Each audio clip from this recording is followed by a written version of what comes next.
Welcome back. I'm here today with Dirk Lorenz. Dirk is the owner of Fremont Flowers, a business that has been around Fremont doing business since 1959. Correct. Yeah. Dirk, welcome to today's show. Thank you for having me.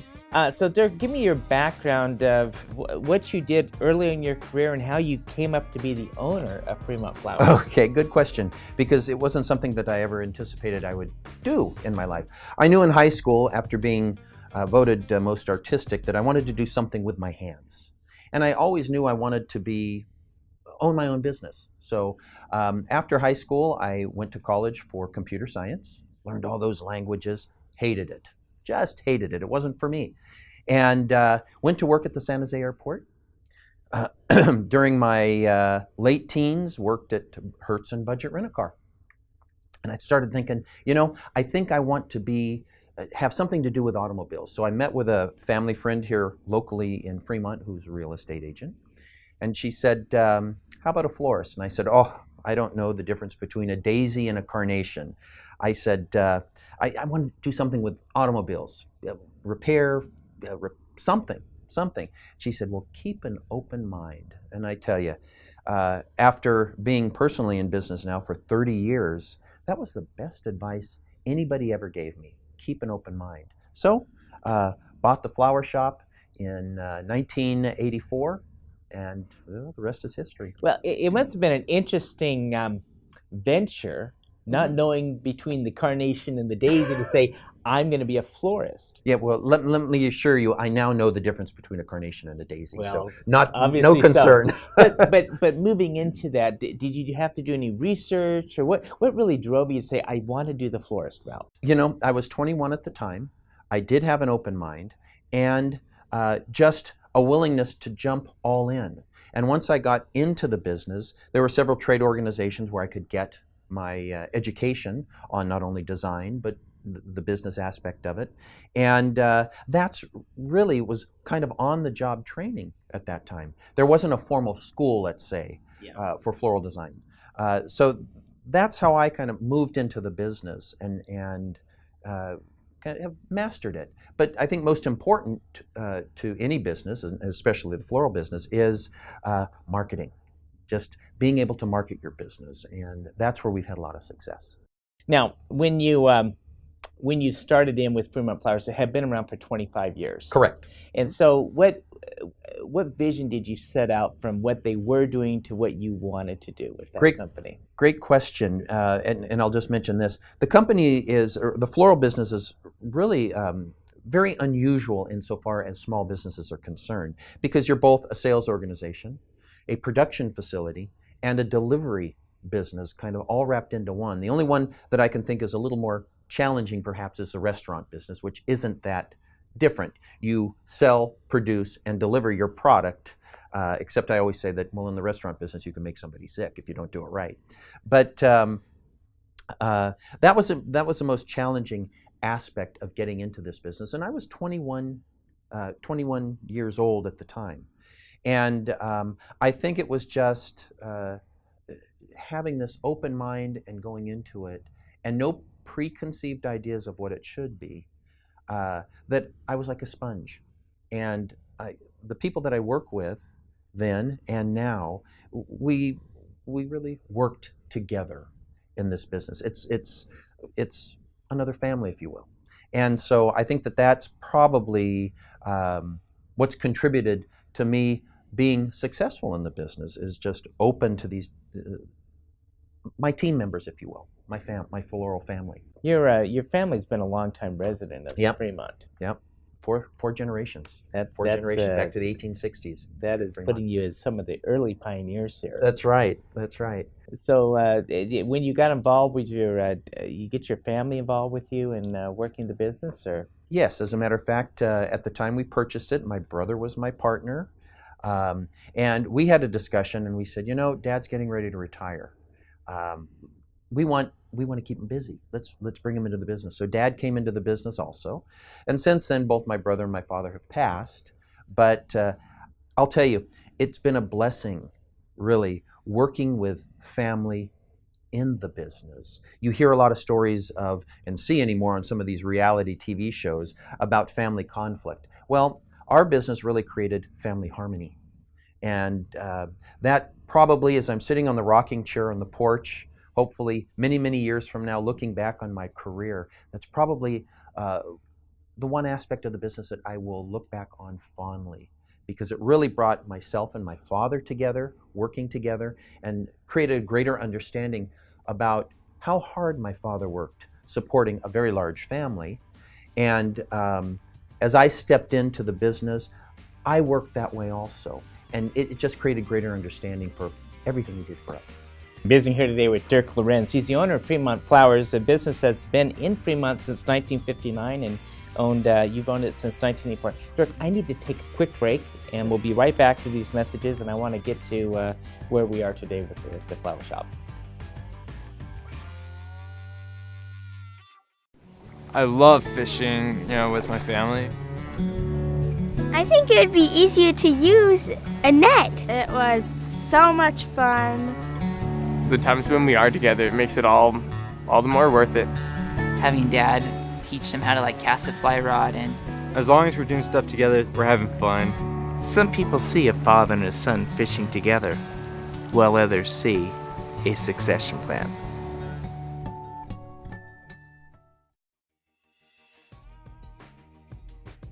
Welcome back. I'm here today with Dirk Lorenz. He's the owner of Fremont Flowers Shop, a business that's been in Fremont since 1959, and he's owned it since 1984. Dirk, the world of flowers is a business. You've had changes happen involved through this market. You go to the local grocery stores, and they're selling flowers, and I imagine that trying to keep pace with a family-owned business in an ever-changing market is not easy. You are absolutely correct. And Alan, that's probably the one word that I think my employees hear me say the most is relevancy. How do we maintain our relevancy, not only going through the Great Recession that we went through, but also in this day and age, as you pointed out, of everybody seems to be selling flowers. Actually, U.S. consumption of flowers is up to an all-time high, but the brick and mortar retail florists percentage of that has decreased over the years. So that's where the comments on relevance come in. How do we maintain relevancy as a business in this day and age of national chains and internet commerce? How do we maintain relevancy? One of the ways that we've done it, and we've just celebrated our Welcome Teacher Day as the kids start back to school, is reaching out to elementary school kids who probably don't know that a freestanding brick and mortar flower shop exists, because they've gone to the grocery store or the farmer's market and they see flowers there, and that's where a lot of the flowers are purchased. Well, we started Welcome Teacher Day. And what we did on Welcome Teacher Day was we invited the elementary school kids down to the shop for a free bud vase to take to their teacher on the first day of school. We saw over 1,200 students at Welcome Teacher Day. To the degree that we were talking earlier, we had to have traffic controls on Fremont Boulevard to control the traffic coming in. So that's one way that we're trying to maintain our relevancy in our marketing efforts and our outreach efforts, to let this new generation of buyers know that, hey, we exist.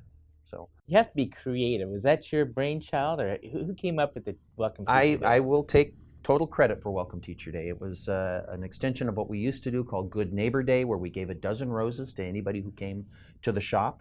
Well, in time, that wasn't as relevant anymore, so we transitioned to the Welcome Teacher Day, which we branded, and it's just huge anymore.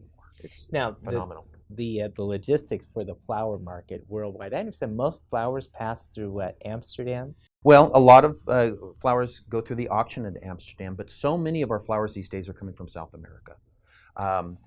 The U.S. has made deals with many countries to grow floral products as opposed to other products, and then they come through Miami, and then they're shipped out throughout the United States and Canada, but Miami is the main port of entry for these flowers.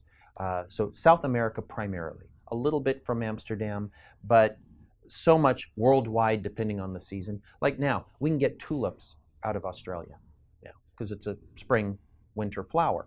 And so that's where we source those. Yeah, it's amazing how you were able to keep an all-seasonal flower. Correct. With logistics. Correct. Logistics. It's all about logistics. So, Dirk, I need to take a quick break, and I'd like to come back to these messages. I want to talk more about the online competition. Sure. With the floral Love industry. to. I'm visiting here Dirk Lorenz. He's the owner of Fremont Flowers. We've been visiting today about his, the evolution of the flower market here in Fremont and how they're staying abreast of the market. We'll be right back after these messages. When I grow up, I want to work with very successful people. I want to advise people so that they can pay less tax. Hang out with my clients on the golf course. Fishing. And on their private yachts. They will all be my friends too. I want to work with the VCs who will fund the next Fortune 500 company. When I grow up, I want to be just like my dad. Money won't buy you happiness in life, but we can help take care of your financial affairs so you can focus on what's really important.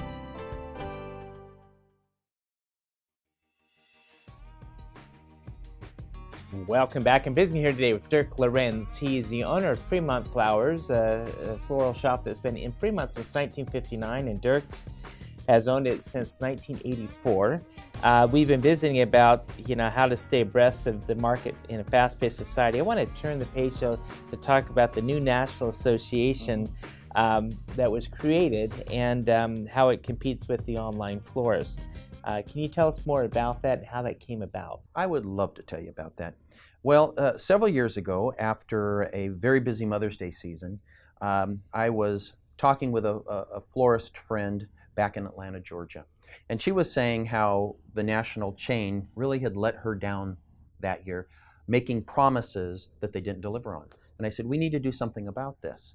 And so I reached out to a florist up in Oregon and one in Sparks, Nevada, along with this Atlanta florist, and we came together in Sparks to brainstorm how we would transition our industry, if we even could do that.